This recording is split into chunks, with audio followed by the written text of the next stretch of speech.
Smash Ultimate is a very interesting game from a competitive standpoint. Most of the characters are competitively viable, and Nintendo has done a pretty good job of applying balance patches to fix some of the game's more notoriously broken moves. I'm looking at you, Pichu's forward tilt. However, as patch 6.0 has come and gone, it's become abundantly clear that some of the most broken moves in the game are here to stay. In this video, I'll be listing 10 of those moves that have driven competitive players up the wall. But first, before I discuss them in depth, I'm gonna need a little help on this one. While I used to play Smash 4 quasi-competitively, I'm only a decent Smash Ultimate player, and I admittedly wouldn't make it very far in my stacked as hell locals in the greater Montreal area. So I've invited along BAP, a Fox main who's currently ranked in Montreal's top 20 for its 2019 rankings. Since literally half of the top 20 players in Canada regularly attend our locals, with the fact that we even had a top 10 global player who used to attend being a factor, that brings a lot of knowledge to the table. Thanks for having me, Manic. I've been playing Smash in general for, I think, over 3 years now, so I'm excited to bring my perspective to this video. I'd like to point out that there's a difference between something being broken and something being excellent. Allow me to explain. There's a Melee player and a fellow YouTuber by the name of Rishi who has a great video that I'll be using as the main distinguishing force between these two terms. A broken move is one that is deemed to be grossly unfair. To clarify, a move that is broken circumvents the valued skills that an individual or game community deems to be necessary for the success in a game. For example, Captain Falcon in Melee is an excellent character, but there's a tremendous amount of technical ability that comes from getting off some of the crazy combos that he can pull off. He's a fan favorite not just because of his high energy playstyle, but because of the flexibility and nuance of his punish game. Melee ice climbers, on the other hand, are broken as hell, because a skill that we deem necessary for success, a punish game, is circumvented by inputting an option that doesn't require that much skill to pull off. What's worse is that it's a very safe option, because all you really need to do is grab, and it is versatile because it applies in any grounded situation. That said, ice climbers aren't an excellent character, because even with that tool, they still get spanked by most of the meta, unless you're Mango, M2K, or Axe. So, sorry guys. With that in mind, these are the 5 main factors that BAP and I will be taking into account when looking at this list. 1. The circumvention of neutral mechanics. 2. The circumvention of punish mechanics. 3. The circumvention of the opponent's counterplay abilities. 4. The circumvention of general principles of risk-reward. And 5. Overall versatility. While BAP and I have a slightly different top 10 list, we are pretty much in agreement on what to put on this final version you'll be seeing in this video, minus the honorable mentions where there are some slight disagreements. This list will be looking at these moves in terms of high to top level play in Smash. Everyone has their own level of skill in this game, so I'm not trying to shame anyone. I'm just saying that if you don't see Ganondorf's forward smash on this list, even though it kills you all the time online, please don't leave an angry comment. This is looking at things in terms of top tier competitive viability. That said, if you disagree with us or think there's a super broken move on this list that didn't make it on, please comment below and I'll be sure to let you know if I agree. I love me some conversations about Smash. Alrighty, so here it is, the top 10 most broken moves in Smash Ultimate as of patch 6.0. Let's begin. Squall Hammer is deceptively versatile for a number of reasons. It serves as an oddly safe neutral option while simultaneously doing a ton of damage if you still have both climbers. You can control the horizontal drift of the move very well, making it even safer unless you have a crazy hitbox that can punish the move. The move comes out at frame 10, which for such a high damage burst option is really fast. Big D can be seen here spamming it, and it still deals almost 20 damage even though it's already kind of stale. Not only is this move great in the neutral, but it serves to elongate your combos using desyncs. We all know that Ices can do crazy vertical stuff out of grab, but their combo game wouldn't be half as good without Squall because it's their best option to keep you moving horizontally. The only reason this move is so low on the list is because it doesn't link into quite as much as some of the better offensive options on this list in the neutral. It's also a garbage recovery option even at top level, so much so that I was convinced that this character was actually low tier when the game originally came out. The things patches can do, man. When you ask different pro players what they think are some of the most broken moves in the entire game, you often get different answers. However, some moves also always come up, and ZS's flip jump / flip kick is also one of those. The first reason why so many players believe this move to be so broken is that it has incredible defensive utility. The fact that it gives her intangibility from frame 3 to 12 means that she can get out of a corner for free even if the opponent tries to catch their jump. She can also get out of strings that almost no other characters could escape because of this intangibility. And if she gets hit by a kill move, it can be used to stop all her momentum and make her live a few percents higher than some other characters of her same weight class would have normally died at. The move does have 40 frames of lag in the air, but even if the opponent does read the flip jump, she can still mix up her momentum drift so much that it stays extremely hard to punish. And if she lands with it, she only gets 8 frames of landing lag, which is the same number of frames it takes for Fox to up smash. It's so fast! Top players have compared this move as a get out of jail for free card. Now we can add the offensive utility of this move.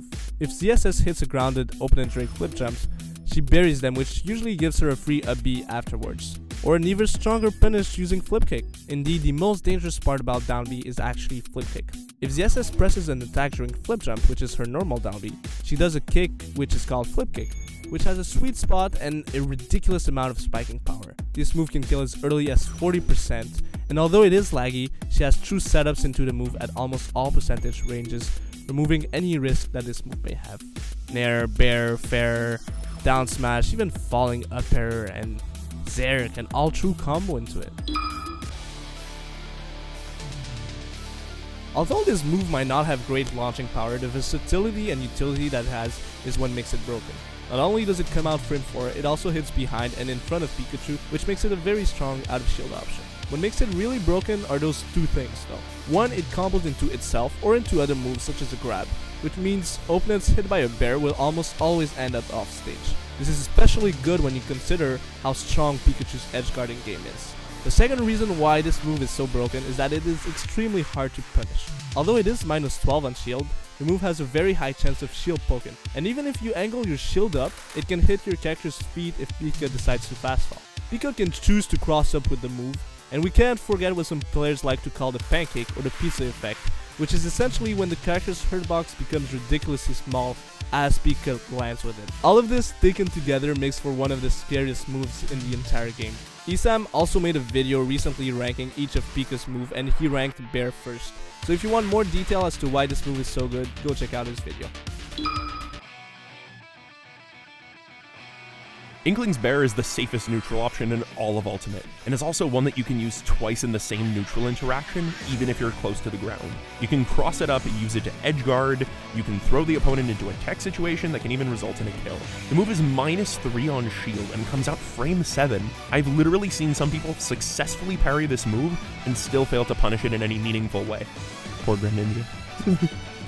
Inkling can drift back with this move so far that it operates as both a hit and run option at low percentages, as well as a move that links into powerful moves like jab at mid percentages. Inkling's Bair has way too many good things packed into the single safest move in the entire game. Brokes is brokes. I don't want to hear any Inkling mains complaining about how they can't find kills when they have the best neutral option in the game that sets up into so many tech chases.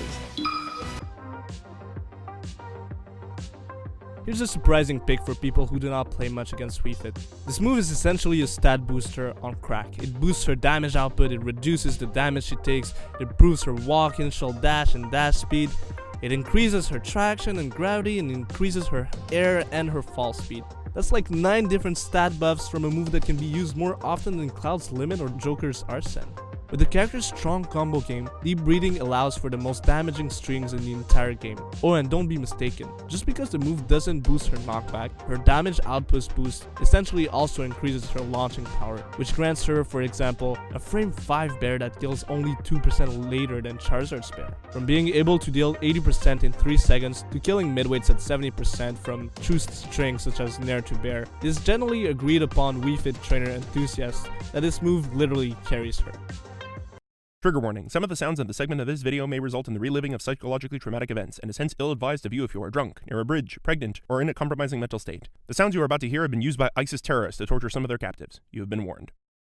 It's a risk taken. This move, this freaking move, Palu's Nair comes out at frame 5, combos into itself, is a falling neutral option, rising neutral option, can kill confirm off the first hit, is an excellent combo tool, edge guard tool, and also kills at high percentages. All coming out at frame 5. Frame 5, Sakurai.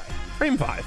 Some players argue that this is the single most broken move in Ultimate, and I honestly can't blame them. It's undoubtedly one of the least fair offensive options in the game, and how well a character can deal with Nair is essentially the deciding factor in whether or not Palu beats you or not. Can you punish a misplaced Nair?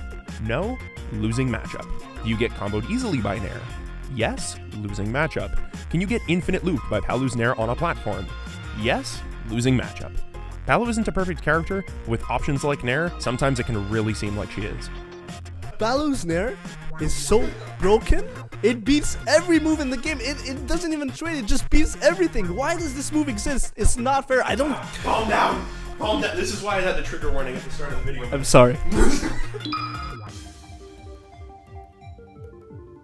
This move is my favorite move to ever use. It's so good.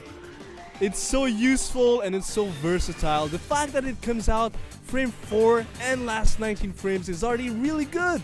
But then you realize that it almost always combos into something. At low percents, Nair into jab does up to 30% of damage, which is like already more than cheap, ferrying you from coast to coast. At mid percents, you got Nair into down tilt, dash attack, or grab. You can do Nair down tilt, up air, which is like 60%. You can also just do rising Nair into rising Nair into rising Nair and do like 30%. Like, this move is already pretty busted at this point, but then you find out that it can also true combo into up smash at kill percents regardless of the eye.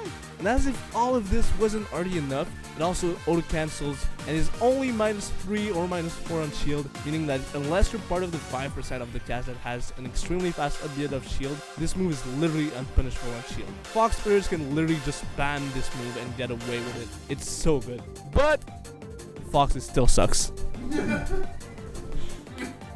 Fox is still bottom 5. Bottom 5 character, everyone. Hear it here. Smash Ultimate is a game played with 3 stocks, but Wario has always preferred Smash 4, so when you're playing against this big, beautiful, boisterous gentleman, you're stuck only playing with 2 stocks instead of the usual 3. Waft has always been a great move in every Smash game, but there's never been a game where Wario could fully exploit it. Wario's a deceptively buoyant fellow, so his airspeed is a nutso in this game. His fair and weak hit Nair set up into tech chase situations, and he can confirm Waft from down air if done properly. There have been some discussions on Smash boards whether or not this move needs to be nerfed, and I honestly see the argument. Might be one of the least honest offensive moves in all of Smash. Game & Watch's B is one of the most hated moves in all of Smash history, and it's one of the reasons why Game & Watch is actually pretty good in the tier list. The fact that it's frame 3 makes it one of the fastest out of shield options in the entire game, and it also true combos into up air and sets up for some really good juggles. Plus, it has intangibility from frame 5 to 13, which means you really have to respect it. Game & Watch can also decide to exit the parachute of his B 7 frames after it comes out, and thus he'll avoid all kind of landing lag. The fact that Game & Watch also has pretty decent airspeed and that he can cancel a B with down air makes it really hard to punish even if you manage to bait the move out of Game & Watch. It's also one of the hardest to challenge recoveries in the entire game. It can also be used to edgeguard offstage and get some surprise kills. Like, what is this move's downfall? Honestly, like, this one move would be the most broken move in the entire game, if not for a number...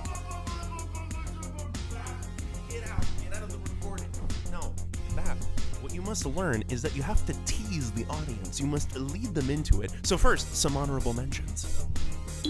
Peach's down tilt is another move that could have easily been on this list.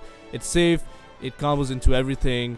It's just really good, man. Inkling's jab is freaking stupid. This move deals like basically the highest DPS in the long term versus like every other jab in the game. It's straight up like a full standard deviation point better than everything else. The only reason it's not on this list is because Inkling's bear is just that dumb, and we didn't want to have 2 moves of the same character on the list. Snake's up tilt should have been on this list. Snake's up tilt should have totally been on this list. It's frame 6, it kills at super early percent, it has a gigantic hitbox, it has so much shield pushback, it's just too good. Okay, let me explain. Okay, so the only reason this move isn't on this list is because Bap was born before Super Smash Bros. Brawl came out, so he doesn't remember how stupid this move was in Brawl. So I'm sorry, I'm not putting this move on this list because Brawl up tilt was just the dumbest thing ever, and I can't in good conscience put it on the list. Sorry, Bap, you freaking zoomer. So a move that I would have put on this list, but Bap refused to put his name on this project if I said it, is Bowser Fire. Bowser Fire is so stupid. Okay, Bap's reason for this move not being on the list. Hear me out. Tiny rant over here with the Manic Pineapple. Hear me out. So Bap is like, oh, this move comes out on like frame 23. It is so slow. Also, you can punish it, blah, blah, blah. Yeah, no, nonsense bullshit. This move, okay, so it comes out, and if you react to it, you can totally shield it, right? Oops, oh well, it keeps shield pushing you farther and farther away, so it's basically safe even if you misspace it. Furthermore, it's eventually going to shield poke you, meaning that it is a move in the game that punishes you for successfully shielding the move. Even if you roll away from it, you still get hit. I think it's busted, but Bap is a stupid doo-doo head, and he's also like a top player or whatever, so I have to respect that, so meh.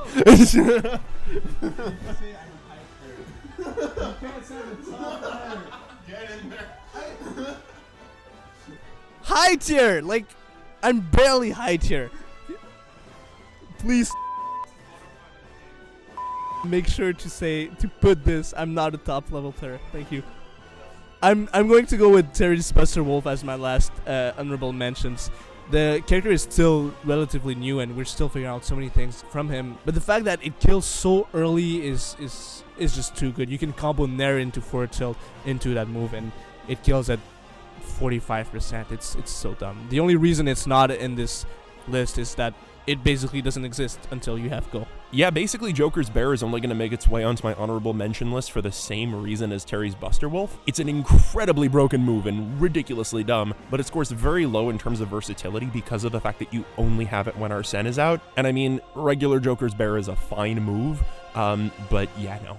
Broken it is not. So let's take away the fact that this move lets you kill people at 50% off the stage with Smash Art. Let's take away the fact that you can confirm true combos that deal up to 60% to a target with Buster Art. Let's take away the fact that it's basically free to get back to the ledge with Jump Art. Take all of that away, and Shulk's Neutral B is still the most broken move in the entire game for two reasons: Monado storage and Shield Art.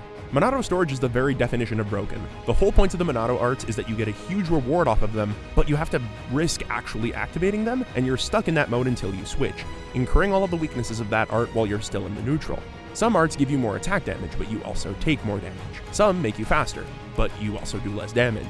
Well, Monado storage basically lets you switch seamlessly between Monado arts when you aren't supposed to be able to. You incur all of the benefits of as many of the arts as you want while incurring a minimal risk. The Beefy Smash dudes have a video explaining all the crazy things you can do with Monado storage, so go check that out if you want more info. But then it gets even worse with Shield Art.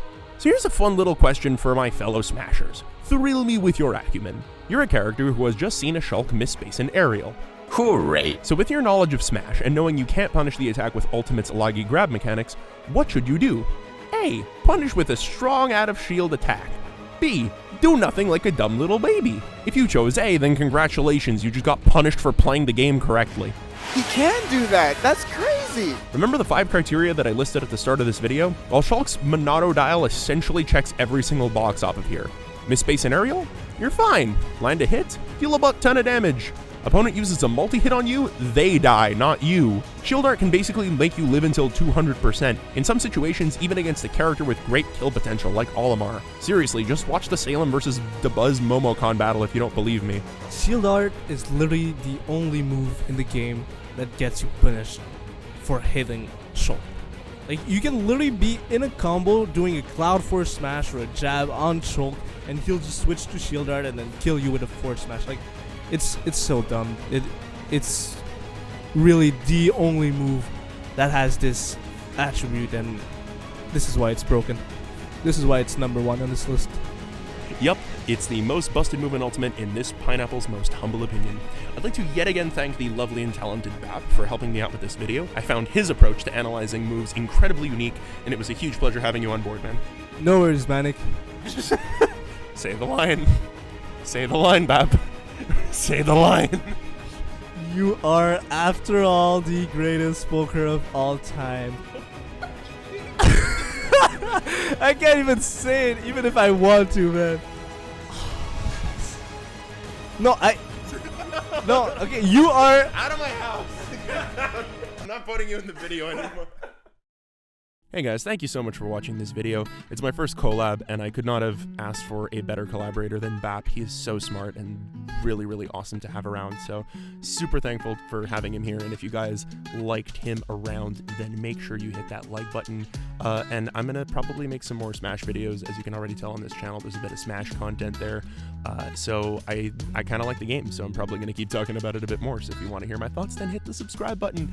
So till then, bye-bye. Also subscribe to eSam.